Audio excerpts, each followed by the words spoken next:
and welcome to the last day of senior speeches. Our first speaker today is Dixon Jones. Dixon will be introduced by Coach Smith.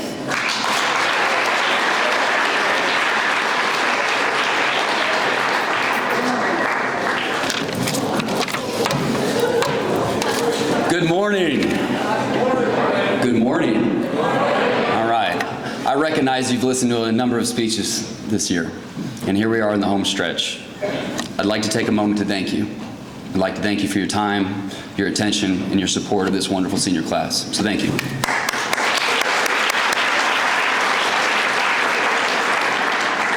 I have the distinct honor today to introduce an incredible young man, Dixon Jones. He's a confident young man, and he embodies resilience, dedication, and true leadership.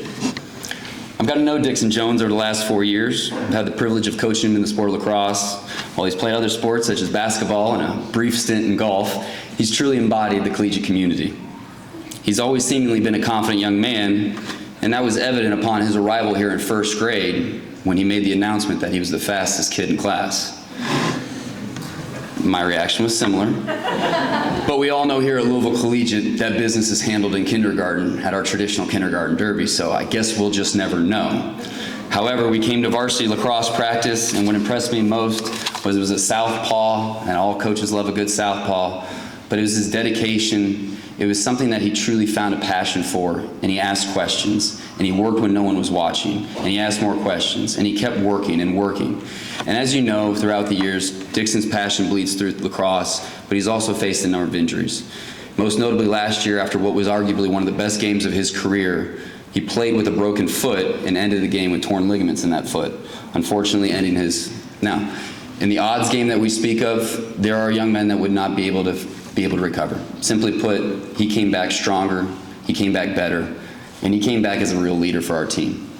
It was evident in another wicked hit that he took that sidelined him earlier this year that he once again would have to show that resilience, and he did just that as he worked his way back into the lineup, and once again has proven to be a real team player, true contributor.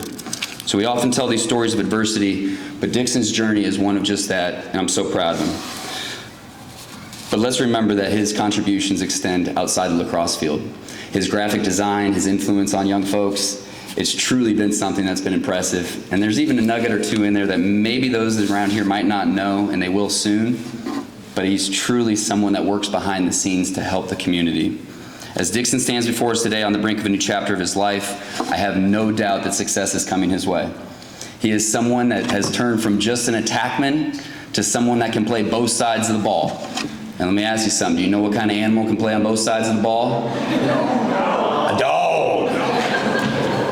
So it's without further ado, and it's with great pride and admiration that I introduce to you Dixon Jones.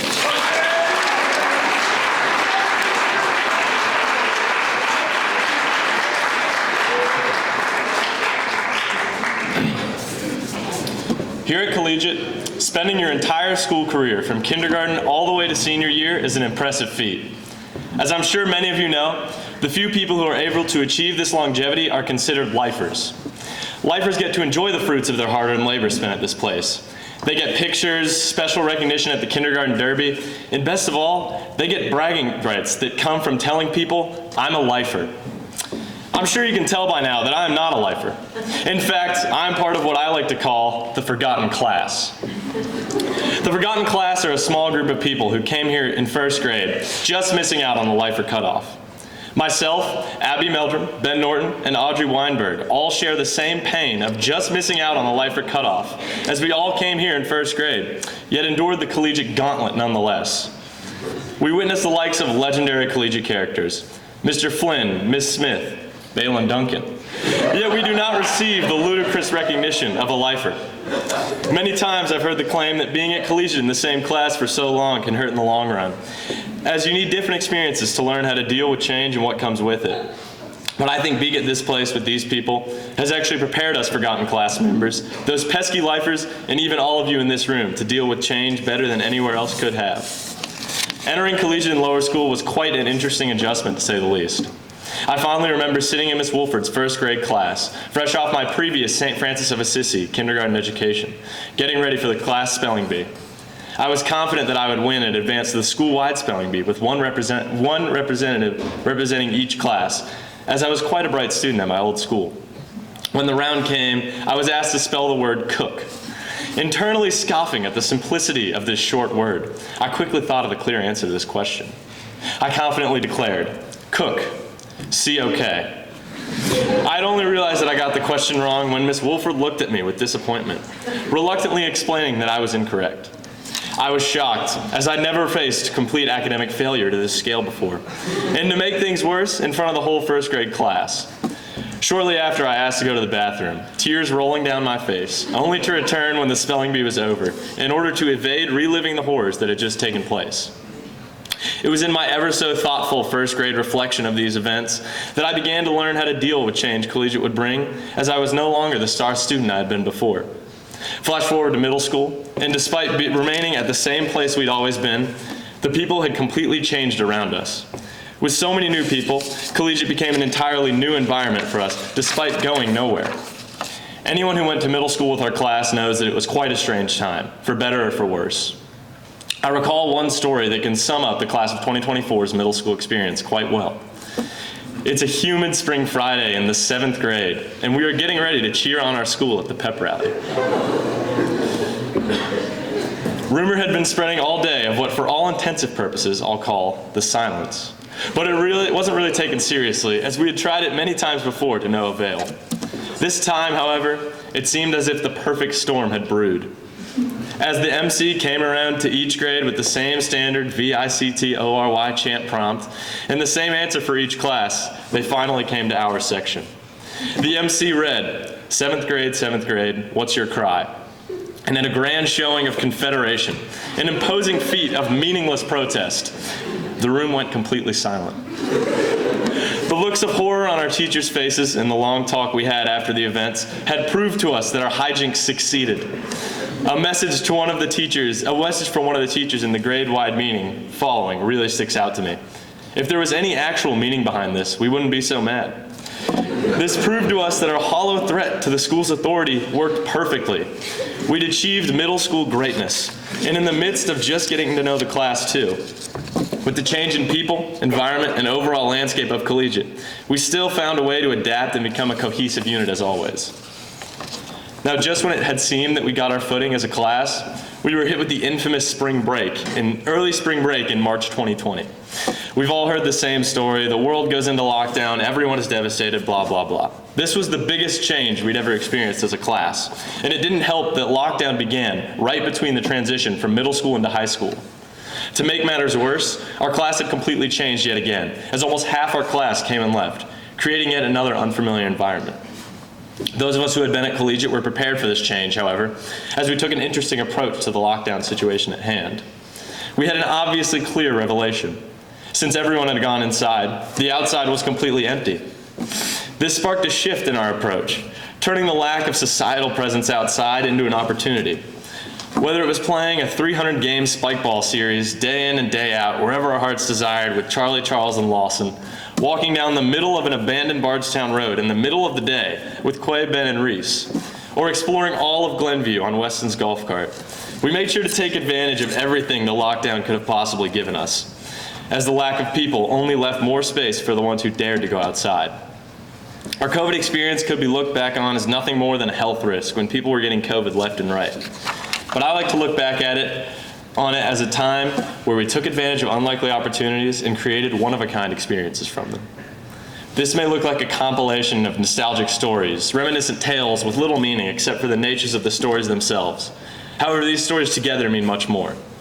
These stories all share the same theme: overcoming, taking advantage of, and accepting change, whether that's personal, communal, or even worldwide. Wherever the senior class ends up, the collegiate experience has set us up better than any other, and the changes that come with entering collegiate and starting a new life should be light work for us. My final message to the underclassmen out there, as cliche of a senior speech ending as this is, value your time here, take advantage of the change that this place will bring you, and use it as an opportunity to improve. Thank you.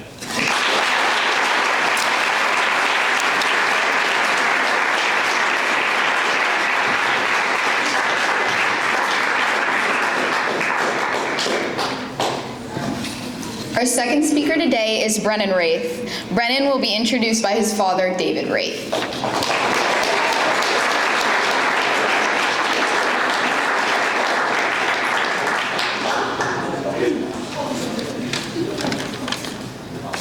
Good morning. Good morning. So, I'm partly here today because I lost a game of rock, paper, scissors with my wife, who leads with paper. But anyway, good morning. I have the great honor today to introduce you to my son Brennan as he gives his senior speech. Brennan, as your parents, we tend to do a lot of looking back on your life. We reminisce on the times when you used to actually talk to us, when you would laugh at my amazing jokes, and believe that we were the center of your universe. We would play an old classic on the radio, and you would sing along, play air guitar like a champ, and say our music was the best. But as you've grown older, and your taste in music has worsened, your focus and direction in life, it isn't backwards anymore, it is straight ahead.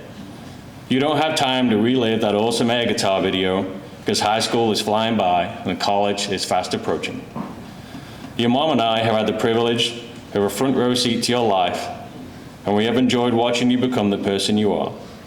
We also repost your cute photos on Facebook and retell one of the many stories you have accumulated, but we couldn't be more excited to see what you do next. The life you live will forever be shaped by your experiences at this great school and with your fellow classmates and teachers. You are a caring, thoughtful, and confident person. And as your life accelerates forward and brings many kind of obstacles, I know you will stay true to yourself. Now, poetry, not exactly my favorite Jeopardy category, but Rudyard Kipling, an English poet, wrote a poem maybe for this very stage in your life. I apologize, I'm going to read poetry. But if you allow me an extra minute of your time, I'll read a shortened version. If you can keep your head when all about you are losing theirs and blaming it on you, if you can trust yourself when all men doubt you, but make allowances for their doubting too. If you can wait and not be tired by waiting, or being lied about, but don't deal in lies, or being hated, but don't give way to hating, and yet don't look too good, nor talk too wise. If you can dream and not make your dreams your master, if you can think and not make thoughts your aim, if you can meet with triumph and disaster, and treat those two impostors just the same. If you can fill the unforgiving minute with 60 seconds worth of distance run, yours is the earth and everything that's in it, and which is more, you'll be a man, my son. So I'm proud to introduce you to my son, the man, Brennan Wraith.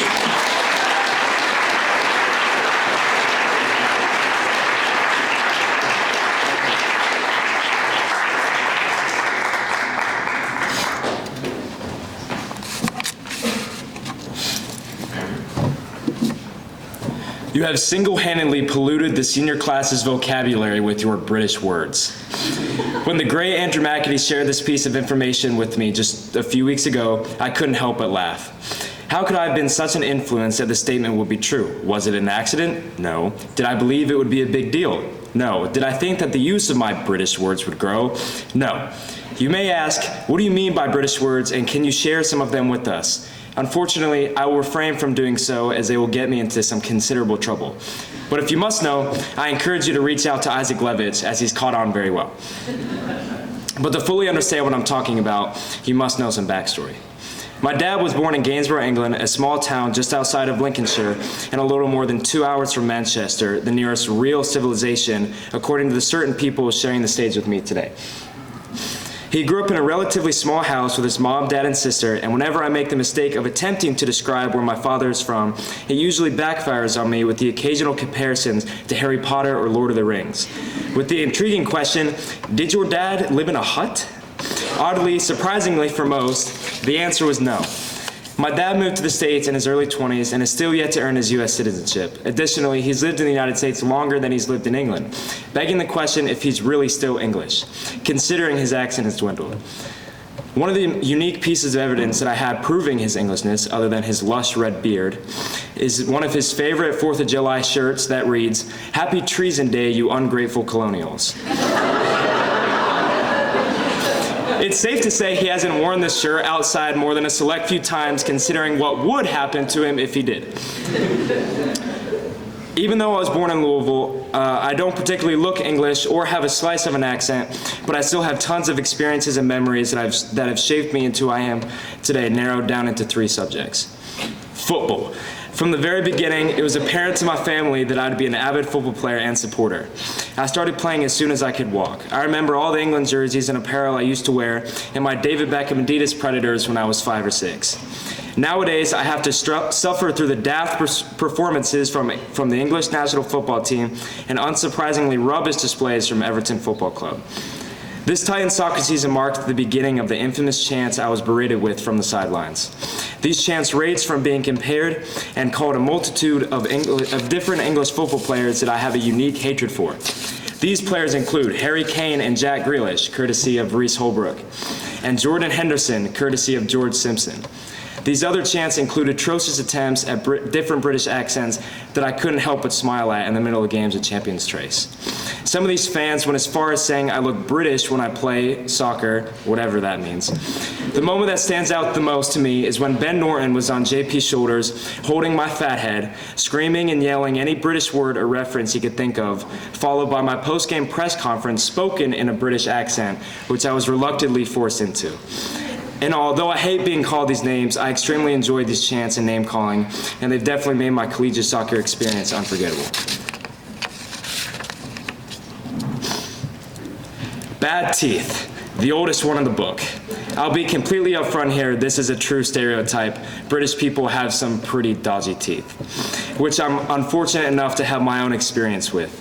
I am a victim of my teeth never being aligned perfectly from birth, requiring several years of teeth removals and braces, and I even needed to wear a palatal expander on the roof of my mouth just to make room for my teeth. When I think about my struggles with my teeth, I think about my first consultation at the Louisville Orthodontics. My orthodontist, Dr. Hector, and Dr. Gabriel and I got along really well. Dr. Hector played professional soccer in Mexico, and Dr. Gabriel is from Brazil and is a dedicated football fan. My first appointment with them was interesting to say the least.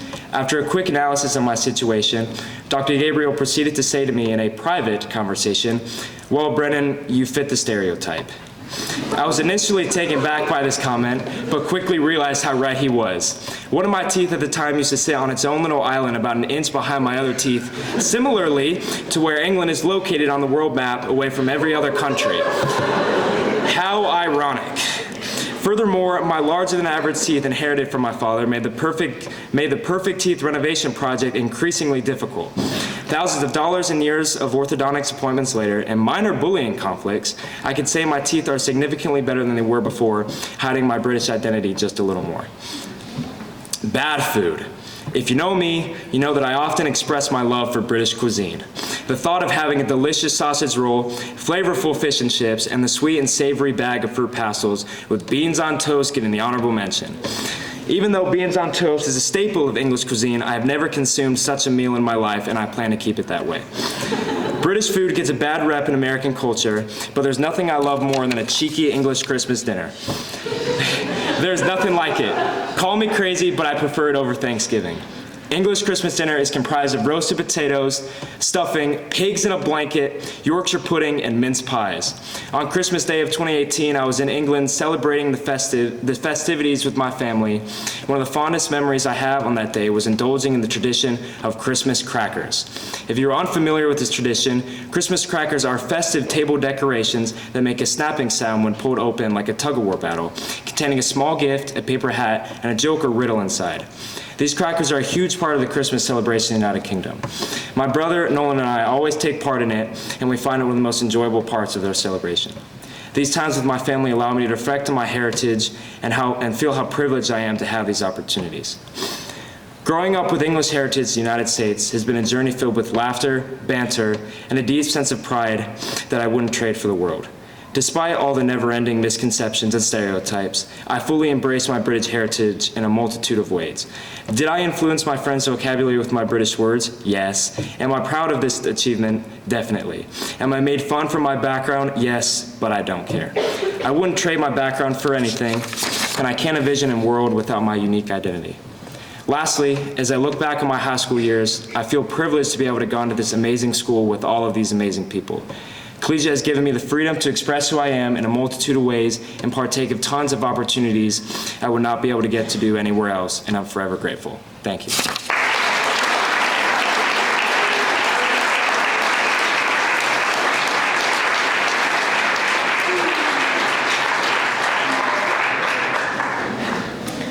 Our third speaker today is Brayden Williams.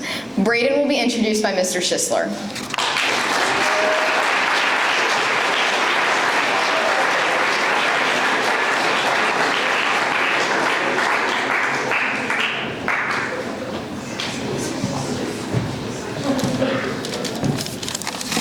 Well, Brayden, we are last. And yes, I have especially come dressed for the occasion, Brayden.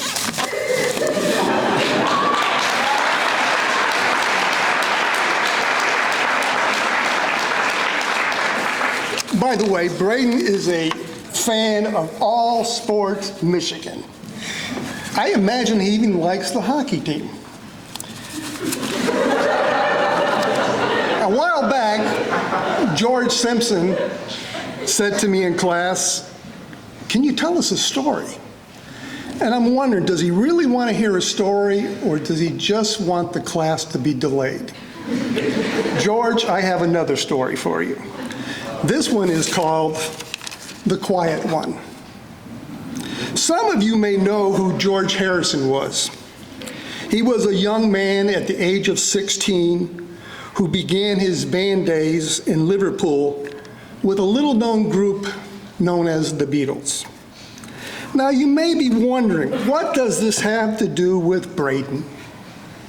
Well, George, the lead guitarist, was also known as the Quiet One. I also see Brayden as the Quiet One. Reese Holbrook and I were having a conversation one day, and Brayden was sitting along with us, and Reese kept nudging him and said, "For gosh sakes, go ahead and ask him. Go ahead and ask him." Finally, Brayden asked me, and that's why I'm here today. He finally said, "Would you please introduce me for my senior speech?" Brayden's goals in life are many, but one of the things that's very unusual for such a quiet man is he wants to see the world. He doesn't just want to see places in the world like he saw the Grand Canyon when he was a youngster. He wants to immerse himself in the cultures of the world. He wants to become involved. Pretty similar to what George Harrison did in his life. He immersed himself in the culture of India, and he also became very religious.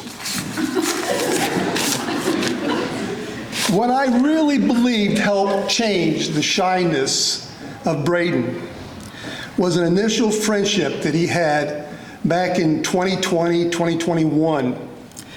He befriended a young man, if you remember correctly, who loves the middle seat of an airplane, Charlie Fitzgerald.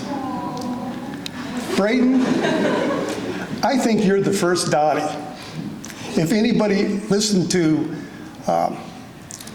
Charlie's speech and how he loved talking with people, he met a woman who lived by herself, and all he talked about was Dottie. And I think you, before Dottie, was his challenge of finding somebody that he loved to talk to. Speaking of love, Brayden, we talked about some curveballs. Okay? And in the context of these curveballs, these are some things that you may not be aware of. So I'm going to go ahead and let you know that Pops and Grandma Lori in Michigan have said they are so very proud and honored to be your grandparents. Your kindness to all, your determination will continue to help you succeed in whatever you choose. For these and so many reasons, Brayden, this is why you are their favorite grandson. What about Uncle Gary, I'm sorry. Uncle Gary. You don't know Uncle Charlie. He's sitting right over there. So great Uncle Gary, also known as the Great Gary. Congratulations to the second best trivia player in our family, soon to be the first best. I can't begin to tell you how proud I am of the man you have become and the man you will be. Please be fearless and reach for the stars in your next adventure. I have total confidence in your success. And from your father, I think back to you on your first day at collegiate, and suddenly now you are prepared to graduate and take on an entirely new adventure. The things you have accomplished, the experiences you have embraced, and all while becoming such an amazing man in the process. I can't wait to see the person you continue to grow into on this next adventure in life. I am so incredibly proud of you. What about your mom? Your mom wants to say she is so sorry. She's sorry because more than likely by this point, she's already crying. Please know though, for all the time she's cried and all the time she's continued to cry over you, it's because of the sheer overwhelming emotions of happiness and pride you have brought to her. Brayden, you couldn't have possibly asked for a better son. Please go out into the world and live out your goals and dreams. She'll always be there, happily wishing for reasons to continue to cry over you. Skylar. She's not crying yet. She wants you to know she loves you so very much, and she really will miss the brother-sister time more than you know. Brayden, now is the time for you to come on up and deliver your speech, the final speech of the year. And by the way, Brayden, in honor of the last senior speech, I would like to present to you a caboose. The award represents the last.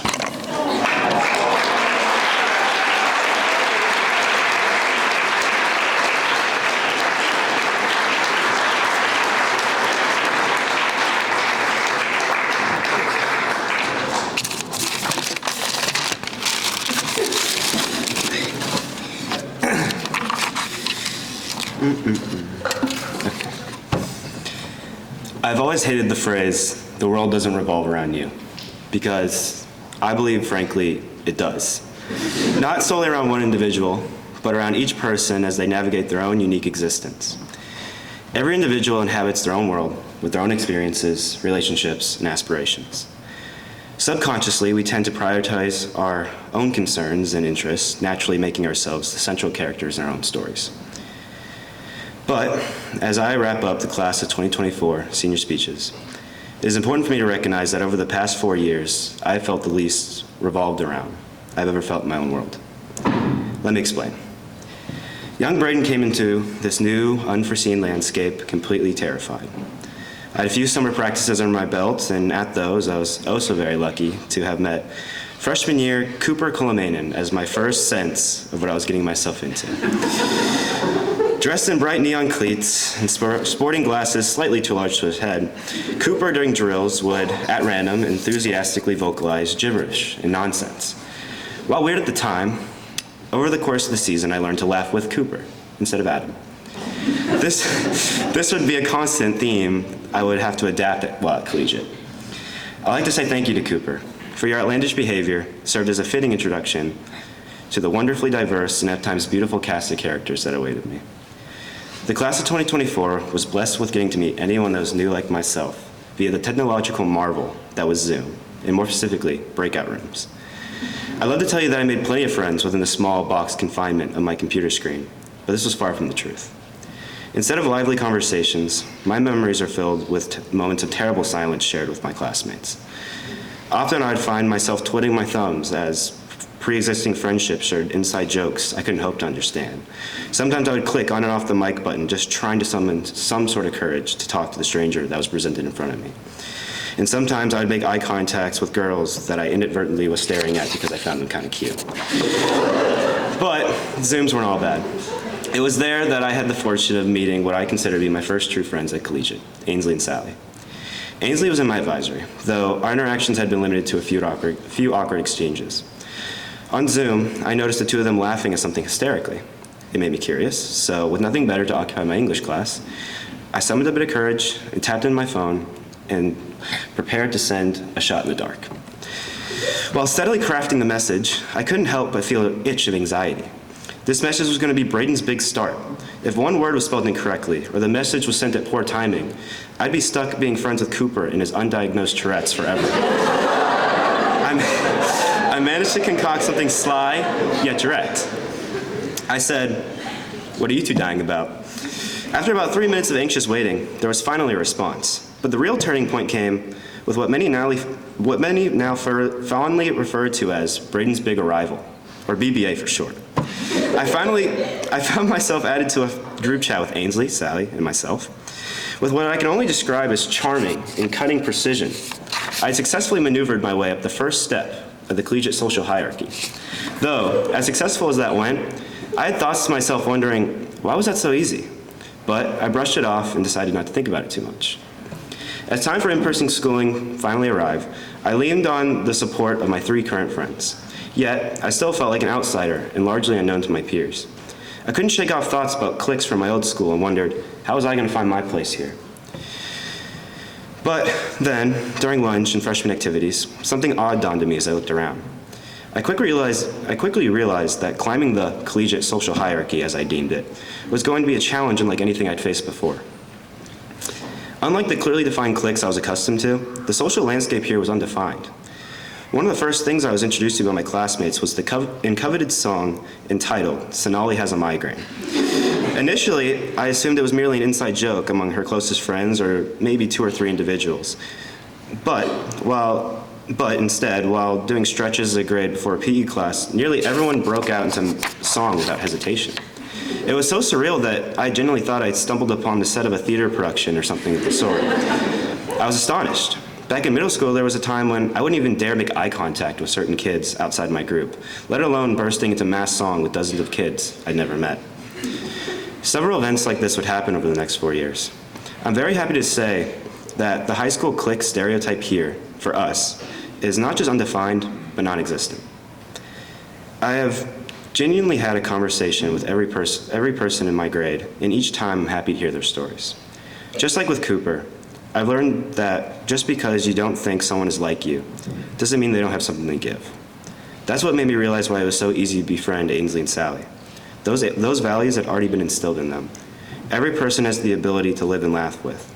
I believe that is what defines the class of 2024. For example, just a few weeks ago during spring break, our grade pulled off an incredible feat.